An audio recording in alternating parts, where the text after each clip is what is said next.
kasih Tuhan, selamat pagi, salam sejahtera bagi kita semua. Kita bersyukur bahwa pada hari ini kita boleh bertemu bersama-sama untuk mendengarkan dan merenungkan firman Tuhan. Pembacaan kita pada hari ini dari kitab 1 Petrus pasal 2 ayat pertama sampai ayatnya yang ke-10. 1 Petrus pasal 2 ayat pertama sampai 10. Sebelumnya mari kita berdoa. Di pagi yang indah ini ya Allah, kami datang kepadamu bersyukur untuk semua berkat-Mu dalam kehidupan kami sepanjang minggu yang telah berlalu. Kalau kami ada di hadapan-Mu saat ini menyembah dan memuliakan Engkau, itu hanya karena anugerah-Mu, belas kasihan Tuhan yang telah memelihara kami sepanjang minggu ini. Dan saat ini kami akan mendengarkan dan merenungkan firman-Mu. Bimbinglah kami ya Roh Kudus untuk mendengarkan dengan baik, terlebih melakukan kebenaran firman-Mu dalam kehidupan kami setiap hari. Berfirmanlah kepada kami ya Tuhan, kami siap mendengar. Di dalam Yesus Kristus kami berdoa. Amin. 1 Petrus pasal 2 ayat pertama sampai ayatnya yang ke-10. Yesus Kristus batu penjuru. Karena itu buanglah segala kejahatan, segala tipu muslihat, dan segala macam kemunafikan, kedengkian dan fitnah. Dan jadilah sama seperti bayi yang baru lahir, yang selalu ingin akan air susu yang murni dan yang rohani, supaya olehnya kamu bertumbuh dan beroleh keselamatan. Jika kamu benar-benar telah mengecap kebaikan Tuhan, dan datanglah kepadanya batu yang hidup itu, yang memang dibuang oleh manusia, tetapi yang dipilih dan dihormati di hadirat Allah. Dan biarlah kamu juga dipergunakan sebagai batu hidup untuk pembangunan suatu rumah rohani, bagi suatu imamat kudus, untuk mempersembahkan persembahan rohani yang karena Yesus Kristus berkenan kepada Allah. Sebab ada tertulis dalam kitab suci, sesungguhnya aku meletakkan di Sion sebuah batu yang terpilih, sebuah batu penjuru yang mahal, dan siapa yang percaya kepadanya tidak akan dipermalukan. Karena itu bagi kamu yang percaya, ia mahal. Tetapi bagi mereka yang tidak percaya, batu yang telah dibuang oleh tukang-tukang bangunan telah menjadi batu penjuru, juga telah menjadi batu sentuhan dan suatu batu sandungan. Mereka tersandung padanya karena mereka tidak taat kepada firman Allah, dan untuk itu mereka juga telah disediakan. Tetapi kamulah bangsa yang terpilih, imamat yang rajani, bangsa yang kudus, umat kepunyaan Allah sendiri, supaya kamu memberitakan perbuatan-perbuatan yang besar dari Dia yang telah memanggil kamu keluar dari kegelapan kepada terangnya yang ajaib. Kamu yang dahulu bukan umat Allah, tetapi yang sekarang telah menjadi umat-Nya, yang dahulu tidak dikasihani, tetapi sekarang telah beroleh belas kasihan. Demikian firman Tuhan. Berbahagialah kita yang setia mendengarkan firman-Nya dan terus memelihara dalam kehidupan kita setiap hari. Amin. Tema renungan kita pada saat ini, sepanjang minggu ini, menjadi batu hidup. Menjadi batu hidup. Saudara-saudara yang dikasihi di dalam Yesus Kristus, bagaimana kabar kita pada hari ini? Semoga kita semua masih tetap setia di rumah saja, sesuai dengan anjuran pemerintah untuk mempercepat penyelesaian masalah pandemi COVID-19, agar kita selamat dan juga menyelamatkan banyak orang. Saudara-saudara, kita semua mungkin tahu, baik itu melalui mendengar ataupun kita yang pernah melihat langsung atau melalui gambar ataupun televisi, bangunan benteng Rotterdam yang ada di pantai, atau juga bangunan Candi Borobudur. Umumnya kita akan melihat dan mengagumi bangunan itu secara utuh.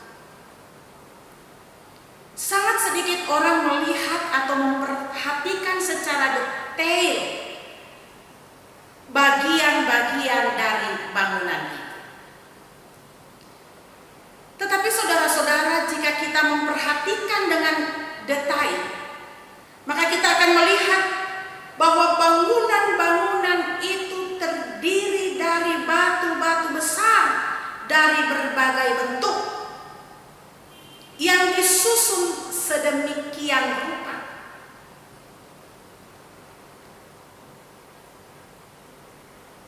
Batu-batu besar yang diambil dari berbagai tempat lalu dibentuk menjadi bangunan yang megah, dibentuk untuk maksud tertentu, dibangun sesuai dengan gambar, pola, sampai menjadi sebuah bangunan yang besar dengan tujuannya atau tujuan membangunnya. Ya, seperti kita sekarang di Jemaat Rama sementara membangun. Bangunan ini terdiri dari batu-batu, semen dan sebagainya. Akan dibangun menjadi sebuah bangunan dengan tujuan untuk tempat pertemuan dan ruang sekolah minggu, di mana anak-anak kita akan beribadah setelah bangunan ini selesai. Demikianlah dalam perikop bacaan kita pada saat ini menggambarkan sebuah bangunan rumah rohani dalam ayat 5 pembacaan kita. Gambaran bangunan itu menjadi sebuah gambaran persekutuan atau gereja, seperti dikatakan dalam ayat yang ke-9, sebagai orang-orang yang telah dipanggil dari kegelapan kepada terangnya yang ajaib. Jadi menjadi sebuah rujukan untuk mendefinisikan persekutuan atau gereja. Jadi saudara-saudara, gereja merupakan persekutuan imamat yang kudus. Artinya, setiap pribadi yang ada di dalamnya adalah imam. Saudara dan saya adalah imam milik Allah dan bertujuan untuk menceritakan perbuatan-perbuatan besar Allah. Apa yang telah dilakukan oleh Allah, bagaimana Allah berkarya menyelamatkan dunia ini, menyelamatkan saudara dan saya di dalam dan melalui Yesus Kristus. Saudara-saudara, bagaimana supaya bisa menjadi bagian dari persekutuan atau gereja sebagai bangunan rohani? syarat yang harus dipenuhi. Untuk menjadi bagian dari persekutuan, untuk menjadi bagian dari gereja, syaratnya adalah percaya kepada batu penjuru, yaitu Yesus Kristus.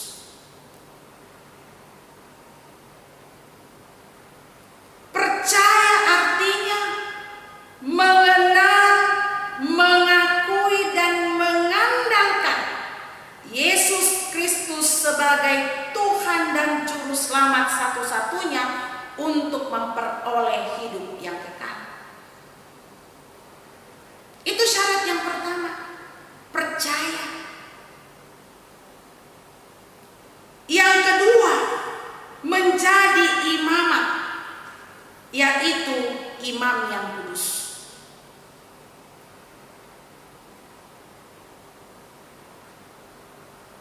Artinya saudara-saudara, untuk menjadi persekutuan, bagian dari persekutuan atau gereja, setiap orang harus hidup kudus agar layak. Ini suatu syarat yang mustahil untuk kita penuhi sebagai manusia yang berdosa. Kemustahilan inilah yang diatasi oleh Allah sendiri di dalam Yesus Kristus, dan Dialah yang telah memanggil kita dari kegelapan dosa menuju terang yang ajaib dalam Kristus. Dan ini sebuah anugerah yang kita terima dari Allah, dan oleh Roh Kudus kita menjadi percaya dan dikuduskan. Jadi kita selalu harus menyadari bahwa dahulu kita bukan merupakan bagian dari persekutuan atau gereja. Kita bukan bagian dari umat Allah. Dulu kita adalah orang-orang berdosa dan tidak layak di hadapan Allah. Tetapi kita telah beroleh belas kasihan Allah dengan menebus kita dari dosa di dalam Yesus Kristus dan menjadikan kita umat pilihannya. Saudara-saudara, kalau saat ini kita sudah menjadi bagian dari persekutuan umat Allah, maka ada bagian yang harus kita kerjakan agar tetap menjaga persyaratan yang Allah maksudkan, yaitu imamat yang kudus. Kita harus tetap menjaga kekudusan diri kita yang telah dibersihkan oleh darah Kristus. Kita tetap menjaga diri kita sebagai milik kepunyaan Allah.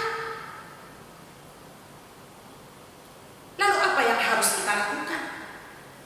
Saudara-saudara, hal yang harus kita lakukan sebagai anak-anak Allah, sebagai bagian dari persekutuan gereja, yang pertama adalah buanglah kejahatan. Buanglah segala tipu muslihat, buanglah segala macam kemunafikan, kedengkian, dan fitnah.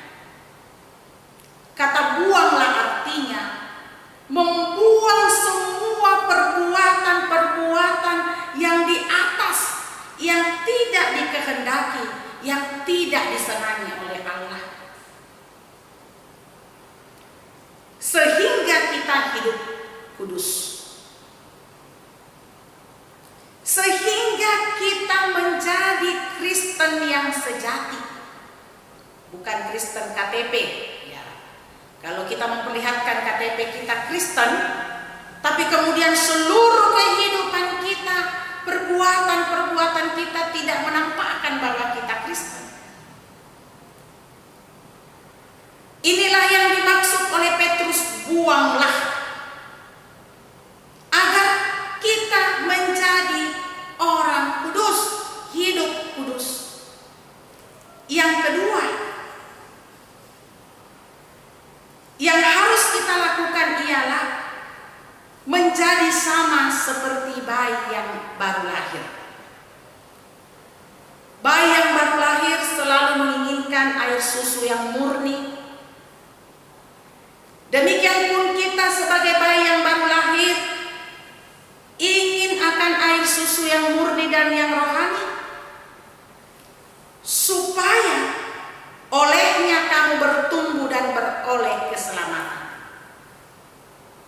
Dengan senantiasa merindukan firman Tuhan sebagai makanan rohani setiap hari. Bapak, Ibu, Saudara-saudara, dalam bencana pandemi global saat ini, kita banyak menyaksikan, melihat, dan mendengarkan renungan-renungan yang disampaikan oleh hamba-hamba Tuhan dengan tujuan menumbuhkan iman kita, menguatkan iman kita menghadapi bencana pandemi global ini.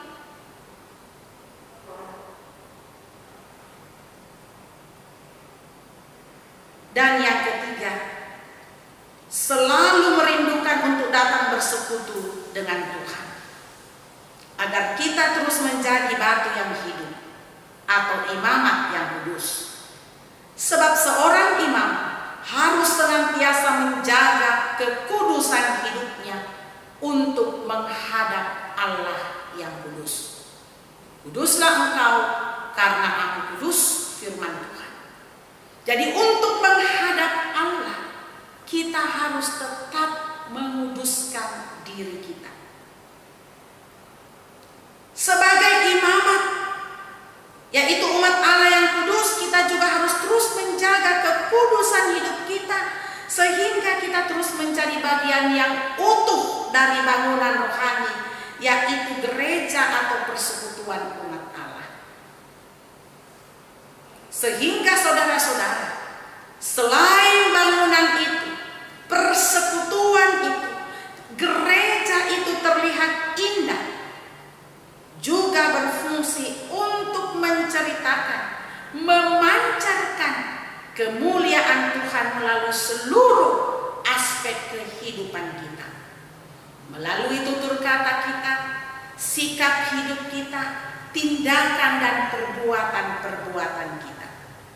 Sehingga setiap orang yang melihat dan merasakan kehadiran kita juga akan datang kepada Allah dan percaya kepada Kristus untuk beroleh keselamatan. Roh Kudus kiranya menolong dan memampukan kita untuk tetap percaya kepada Kristus sebagai Tuhan dan Juru Selamat dan tetap hidup kudus. Tuhan dimuliakan.